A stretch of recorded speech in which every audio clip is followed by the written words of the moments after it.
પ્રધાનમંત્રી વિશ્વકર્મા યોજના September 2023માં launch કરવામાં આવી હતી. હવે આ યોજના હાથેથી કામ કરતા કારીગરોને સપોર્ટ કરવા માટે આ એક ખૂબ સારી યોજના છે. આ યોજનાનો જરૂરિયાતમંદ લાભાર્થીઓએ લાભ લેવો જોઈએ. હવે આ યોજનાના નિયમો અને કયા કયા ડોક્યુમેન્ટ્સની જરૂર છે તો એ હું આ વિડીયોમાં તમને જણાવીશ. હાથેથી કામ કરતા કર્મચારીઓ એટલે કે દરજી હોય, ધોબી હોય, સોનીનું કામ કરતા લુહાર, કુંભાર, મૂર્તિકાર, માળા બનાવનાર એટલે ફૂલહાર બનાવનાર, મોચી, કડિયાકામ, રમકડા બનાવનાર, ઓજાર બનાવનાર, વાણંદ, હેર કટિંગનું કામ કરતા આ લોકો આ યોજનાની અંદર કવર થાય છે. આ યોજનાનો લાભ શું છે તો કે તમને મહત્તમ 3 લાખ સુધીની 2 તબક્કામાં પહેલા ₹1,00,000 અને પછી ₹2,00,000 એવી મહત્તમ તમને 3 લાખની લોન ફક્ત 5% વ્યાજના દરે, વાર્ષિક 5%, એટલે ખૂબ જ સસ્તા વ્યાજ દરે તમને લોન મળી શકે છે. બેઝિક ટ્રેનિંગ પીરિયડ 5 થી 7 દિવસનો અને એડવાન્સ ટ્રેનિંગ પીરિયડ 15 દિવસથી વધારે દિવસનો હોય છે. તો આ જે ટ્રેનિંગ પીરિયડ હોય છે એનું ડેઈલીનું સ્ટાઇપેન્ડ, ડેઈલીનું એલાઉન્સ તમને ₹500 પર ડે મળે છે.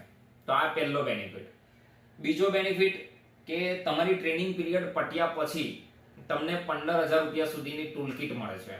આ બીજો બેનિફિટ. અને ત્રીજો બેનિફિટ મેં ઓલરેડી તમને કીધો કે ₹1,00,000ની લોન પ્રથમ તબક્કામાં અને બીજા તબક્કામાં ₹2,00,000ની લોન, એટલે મહત્તમ ₹3,00,000ની લોન ફક્ત 5% વ્યાજના, વાર્ષિક 5% વ્યાજના દરે, એટલે ખૂબ જ સસ્તી લોન તમને મળી શકે છે.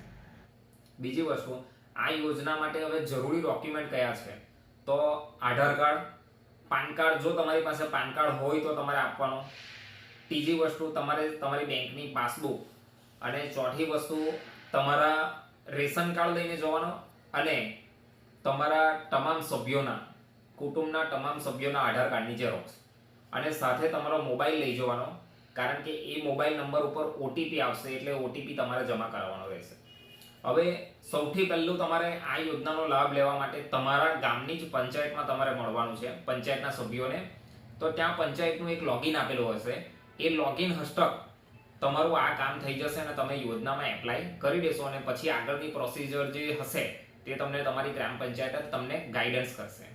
અને જો તમને બીજો વિકલ્પ પણ એ છે કે તમારા નજીકના CSC સેન્ટર, કોમન સર્વિસ સેન્ટરમાં પણ મળીને તમે આ યોજનાનો લાભ લઈ શકો છો. તો CSC સેન્ટરના જે સંચાલક હશે તે તમને આગળની પ્રક્રિયાનું ગાઈડન્સ આપશે. તો જરૂરથી આ યોજનાનો લાભ લેવો. જો તમે આ લાભાર્થીની કેટેગરીમાં આવતા હોય તો આ યોજનાનો